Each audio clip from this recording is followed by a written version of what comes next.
이번 시간에 배울 내용은 시간에 따라 바뀌는, 즉 진화하는 파이썬 프로그래밍에 대한 이야기입니다. 여러분들이 지금까지 강의를 듣는 이 시간에도 파이썬은 발전하고 변화하고 있습니다. 그래서 이번 시간에 배울 내용은 매치 케이스, 익셉션 핸들링과 같이 파이썬에서 새롭게 나오는 기술들, 이 부분에 대해서 공부하도록 하겠습니다.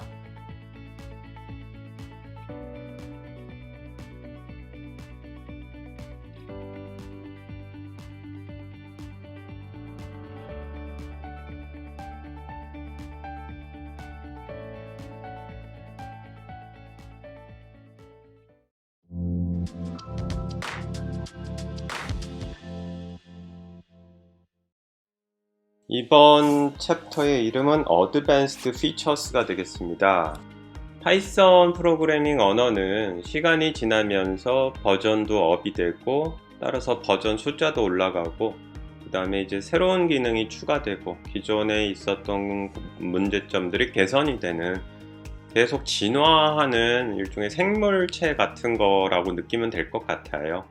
따라서 이 수업을 만들어서 진행을 하는 동안에도 파이썬 언어는 계속 발전을 하고요. 발전된 내용들 중에 이제 기존 강의 안에 들어갈 부분이 있으면 기존 강의 노트들을 업데이트 하는데, 그렇지 않은 경우에 이 뒷부분에다 모아서 설명을 하는 챕터를 별도로 만들었습니다. 그것이 Advanced Features, 이번 챕터로 되어 있는 이름이고요. 설명한 부분은 매치 케이스, exception handling, 그리고 언더바 네임과 언더바 메인은 우리가 이번 수업에서 설명을 했는데 다시 한번 우리가 언급하고 넘어가려고 하고요. 그 다음에 이제 패스 문법 이렇게 설명을 하고자 합니다.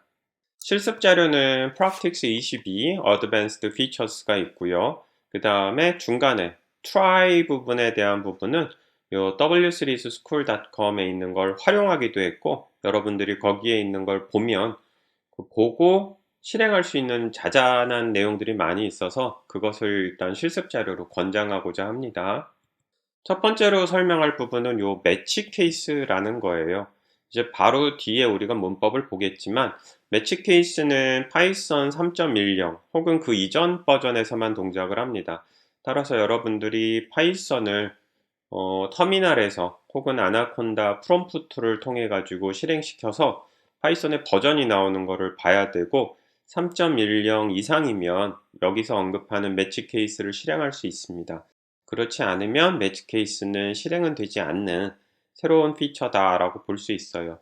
두 가지의 문법이 등장할 건데, 하나는 매치라는 문법이 있고요. 그 다음에 이제 케이스라는 문법이 있습니다. 말보다 코드가 더 쉬울 수 있는 문법이다 보니까 바로 코드 쪽으로 가보도록 하겠습니다. 문법의 형태는 왼쪽과 같이 돼 있어요. 매치, 서브젝트.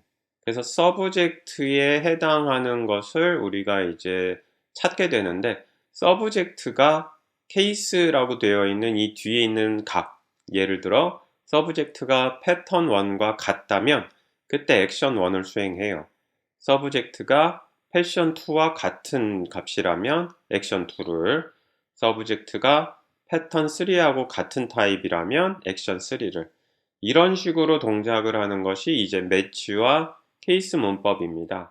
실제 예제를 한번 보죠. matchcase.py라는 파일인데, 보게 되면 함수가 하나 선언이 되어 있어요. number to string, 그리고 입력 파라미터를 하나, argument를 주었네요. 자, 여기 매치와 케이스 구문이 있죠.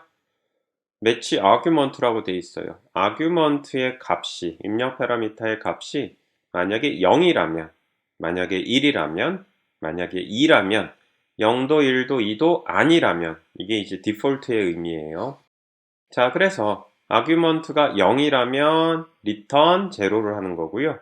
1이라면 return 1, 2라면 return 2, 0도 1도 2도 아니라면 nothing을 return합니다.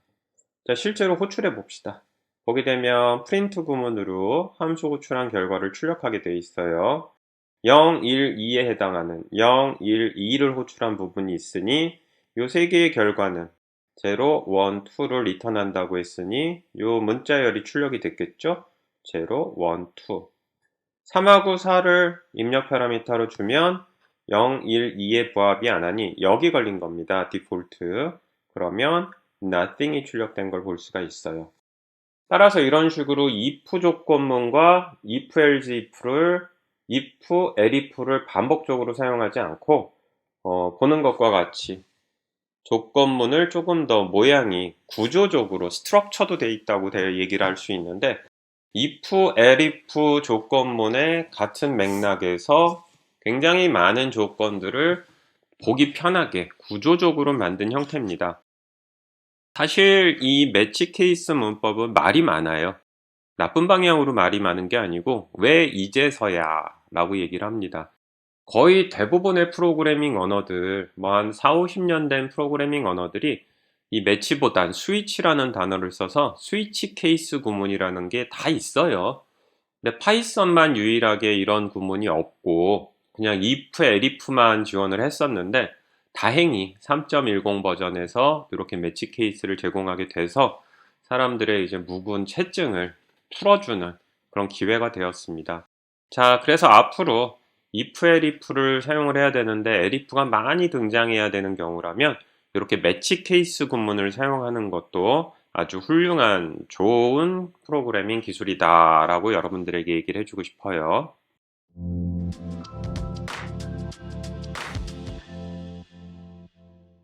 두 번째 부분은 이제 exception handling이라는 건데 exception이라는 건 예외 상황입니다. 예외 상황이라는 것은 대부분 예측하지 못했던 그런 뜻으로 우리가 해석이 돼요. 즉 프로그램을 짤 때 몇 번 함수를 호출하거나 할 때 언급을 하는 경우가 있는데 함수를 호출했다 그래서 그 함수가 제대로 호출이 될 보장은 없지 않느냐. 따라서 예를 들어 컴퓨터 메모리를 접근한다 그러면 메모리가 제대로 접근이 됐는지, 파일을 열라고 명령을 주었으면 파일이 제대로 열렸는지, 객체를 만들라고 했으면 그 객체가 제대로 만들어졌는지 우리는 리턴 값을 보고 확인하는 게 맞다. 따라서 파일을 열라고 했으면 그 파일을 열은 거에 대한 리턴 값을 보고 열렸으면 열린 이후의 동작을 하고 안 열렸다면 그거에 대한 에러 처리를 여러분들이 만들어야 된다라고 얘기를 하죠. 그래서 프로그램을 개발하다 보면 내가 실행하고자 하는 동작이 있고요. 그 실행하고자 하는 동작에서 예측할 수 있는 에러가 있어요. 이걸 또 처리하는 게 있고 예측할 수 없는 에러가 있어요. 오늘 설명하는 건 exception handling은 주로 예측할 수 없는 쪽에 좀 무게중심을 싣고 예측할 수 있는 쪽도 어느 정도 해결하는 구조화된 에러 처리 방법입니다. 자, 배울 문법은 크게 try, except, else, finally가 있고요. 이제 배우겠지만 try라는 문법으로 우리가 실행을 할 때에는 실험해볼, 즉 테스트해볼, 즉 에러가 날지 안 날지 모르겠지만 일단 우리가 실행하고 싶은 그 구문이 try에 의해서 실행을 해봅니다. 만약에 try를 했는데 에러가 난 거예요. 그러면 이제 except라는 문장에서 에러를 처리하는 걸 배울 거고요. 에러가 나지 않았어요. 그러면 else라는 쪽에서 주로 처리를 합니다. try 했는데 에러가 나든 에러가 나지 않든 어느 경우와 상관없이 반드시 실행해야 될 기능들이 있다면 그때 이제 finally를 사용해서 실행하게 됩니다. 하나하나 좀 단계별로 알아보도록 할게요. 첫 번째로는 try와 except입니다. 보게 되면 여러분들이 실행해야 될 문장이 있어요. 반드시 그 문장을 실행하고 그 문장을 실행한 이후에 후속 조치를 할 겁니다. 그런 것들을 주로 try에 집어넣습니다. 예제를 먼저 보게 되면 여기 보면 try, except라고 되어 있고 콜론으로 되어 있고 그 밑에 인덴트를 주어서 띄운 걸 볼 수가 있죠. try 하는 쪽에 print x가 있으니 프로그램의 주된 목적은 x 값을 출력하는 거예요. 근데 try로 했죠. 에러가 날지 안 날지 잘 모르겠어요. 여러분 보기에는 에러가 날 것 같나요? 예, 에러가 나요. 왜 안 나겠습니까? x를 만든 적이 없고 x에 값을 준 적이 없는데 화면에 출력을 하면 에러가 나겠죠. 자, 이거를 실행을 하면 어떻게 될까요? try print x. 그럼 print x를 시도합니다. 그리고 파이썬은 에러를 만날 거예요. 왜냐? x가 정의되지 않았으니까. 이 경우에 프로그램의 흐름은 어디로 가느냐? except로 가요. 그리고 except에서 x가 없는데 출력을 하고자 했던 그 문제를 해결하기 위한 처리를 하니 지금은 간단하네요. 화면에다 출력을 했어요. exception이 발생했습니다. 원래는 printx를 실행하다가 try가 없이 실행을 하면 이쪽 화면에 빨간 줄로 막 쳐지면서 x가 없는데 왜 출력하니? 막 이러고 에러 메시지가 나올 텐데 에러 메시지는 없어요. 왜냐? 개발자가 try 안에서 이걸 실행을 했고 except로 발생한 에러를 처리했기 때문에 프로그래머가 에러가 날 줄 알고 있었구나. 그리고 그 에러를 어떻게 처리해야 될지 스스로 except 구문에서 처리를 했구나.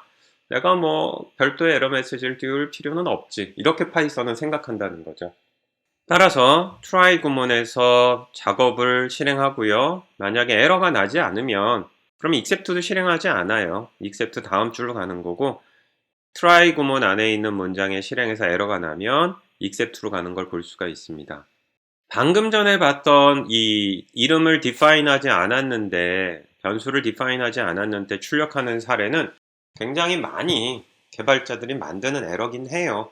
따라서 개발자들이 많이 만들어내는 그런 예외 상황, exception 케이스들은 파이썬 언어를 만든 사람이 어휴, 이건 계속 이런 에러 내시는 분들이 훌륭히 많으시네요. 이렇게 알고 있습니다. 이런 경우에는 에러에 이름을 붙여줘요.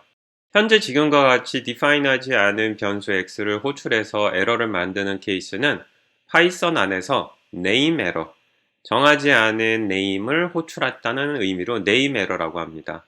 자, 지금 이 줄을 볼까요? 앞서와 같이 try printx가 있어요. printx를 출력하는 걸 시도해봐라. 그리고 맨 마지막에 except print도 있어요. 에러가 났을 경우에 실행할 거. 근데 그 중간에 새롭게 except name error가 있습니다. except가 두 개가 있는데 위쪽에는 뭐라고 되어 있느냐? name error라고 써놨어요. 즉 try에 있는 문장을 실행했는데 name error가 발생하면 이 줄에서 처리하는 거고 name error가 아닌 exception이 발생하면 아무것도 안 써놓은 이 except가 실행이 되는 겁니다. 현재 x가 define이 되지 않은 상태에서 실행하는 건 name error의 일종이에요. 따라서 name error가 발생했을 때 variable x is not defined가 실행이 되도록 출력이 되도록 이렇게 print 구문을 해놨죠. 오른쪽을 보면 variable x is not defined. 하지만 something else는 실행이 안 됐어요. 따라서 try를 시도하네요. 에러가 났어요. 두 개의 except가 있네요. 에러의 유형을 확인했더니 name error네요. 그러면 except name error에서 print 처리를 하고 밑에 있는 건 이건 다른 name error가 아닌 경우에 이제 처리하는 역할을 하게 되는 거죠. 이번에는 finally가 등장했습니다. 앞쪽에서 finally는 뭐라고 얘기했냐면 try를 했어요. 에러가 나면 except에서 처리하고 else가 있다면 에러가 나지 않은 경우는 else로 가요. except나 else나 처리하고 난 다음에 공통적으로 finally를 꼭 호출해요. 이렇게 얘기를 했는데 자, 이번에는 어떻게 돼요? printx를 시도해요. 에러가 나면 except에서 처리해요. except가 처리를 하고 나서도 맨 마지막은 반드시 finally를 해야 되니 자, try로 printx 에러 나요. except에서 처리하니 something went wrong이 화면에 출력이 되죠. something went wrong. 그리고 이어서 에러 처리를 마쳤어요. 프로그램은 이제 공통적으로 처리할 finally가 있으니 추가적으로 the try except is finished, the try is finished가 나오는 걸 볼 수가 있습니다. 따라서 finally는 시도 후 에러가 나든 에러가 나지 않든 언제나 호출이 되기 때문에 에러 여부와 상관없이 반드시 수행해야 될 try 문장에 대한 후속 작업을 finally에다가 적어주게 됩니다.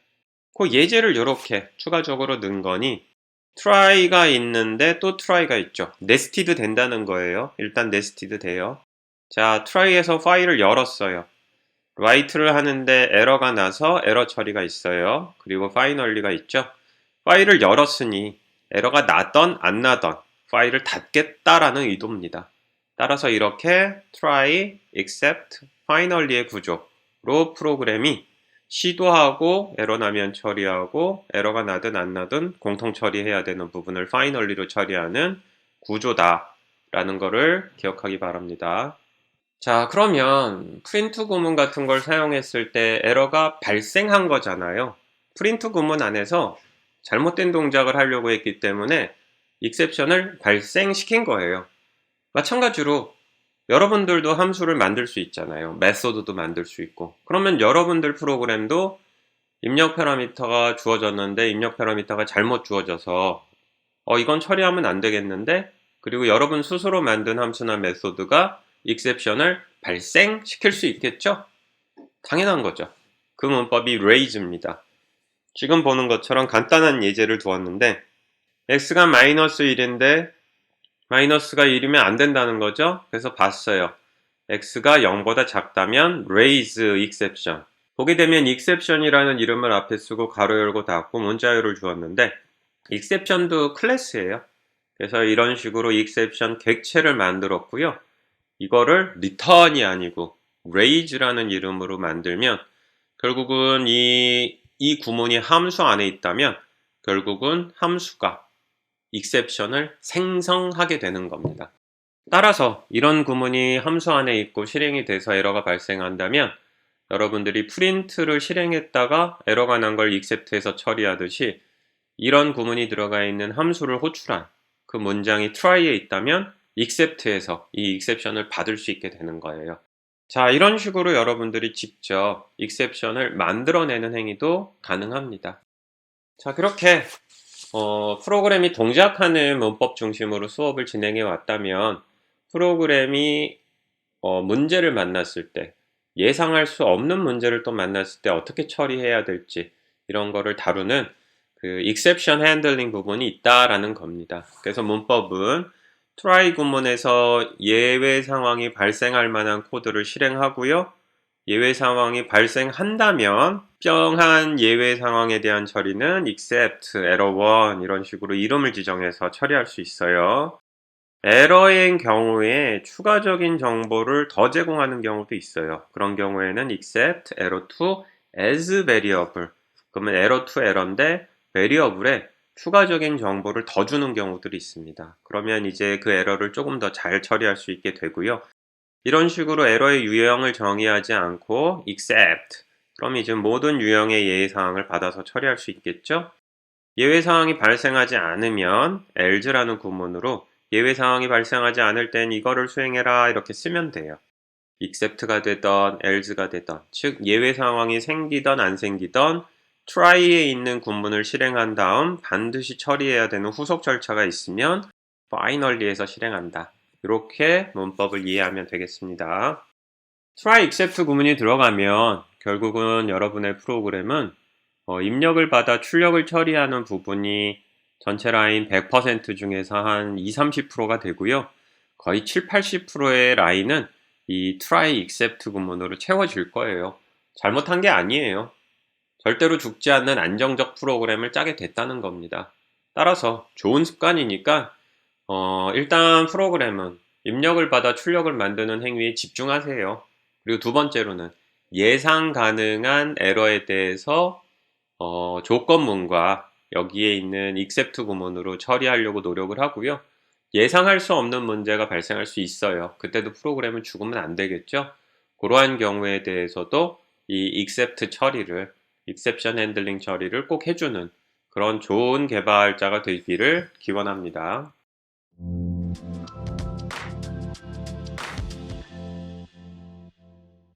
자, 그 다음은 우리가 모듈에서 언급했었던 부분이 있는데 다시 한번 복습하고자 합니다. 하나는 언더바 name 언더바죠. 이렇게 fibo.py라는 모듈이 있을 때 이 모듈을 불러드리고 모듈의 이름에다가 언더바 name을 하면 이 모듈의 이름이 나왔어요. 요게 있었죠.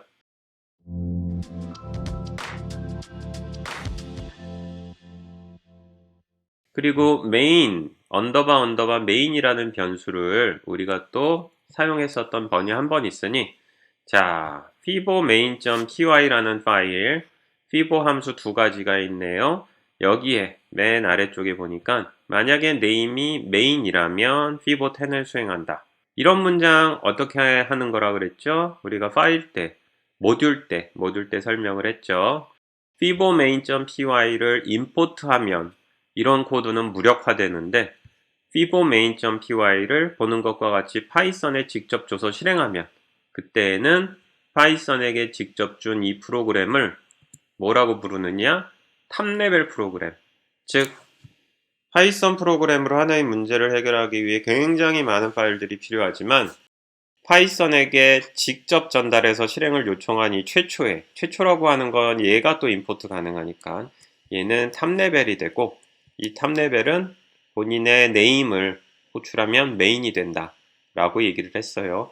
따라서 파이썬하고 fibomain을 실행해서 얘를 탑레벨으로 하면 화면에 fibo10이 출력이 된 걸 볼 수 있고요.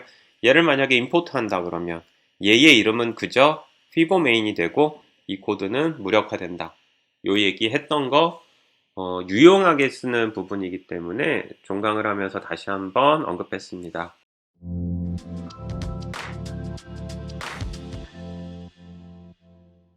그 다음은 패스가 있어요.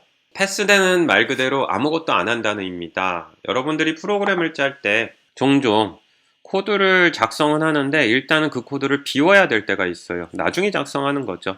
아래가 아마 흔한 케이스일 겁니다. 앞으로 클래스, myEmpty 클래스를 만들어야지, 지금은 비워둬야지, 이럴 때 패스를 써요.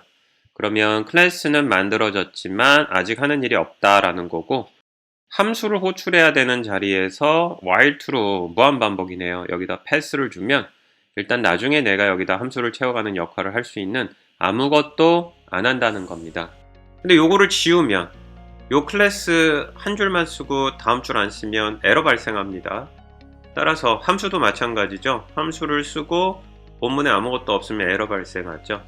따라서 클래스나 함수, 메소드 같은 걸 만들었는데 이름은 정했으나 아직 본문은 채우지 않은 경우 이렇게 패스를 써놓으면 나중에 거기를 이제 채우면 되고 당장 에러도 안 나기 때문에 요긴할 쓰게 사용할 수 있는 문법이다 라고 얘기하고 싶습니다.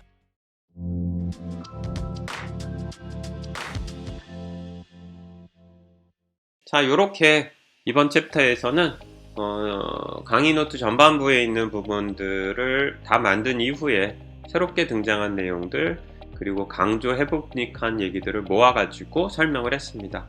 이것으로 렉처 22 어드밴스드 피처스에 대한 이론 강의를 마치도록 하겠습니다. 수고하셨습니다.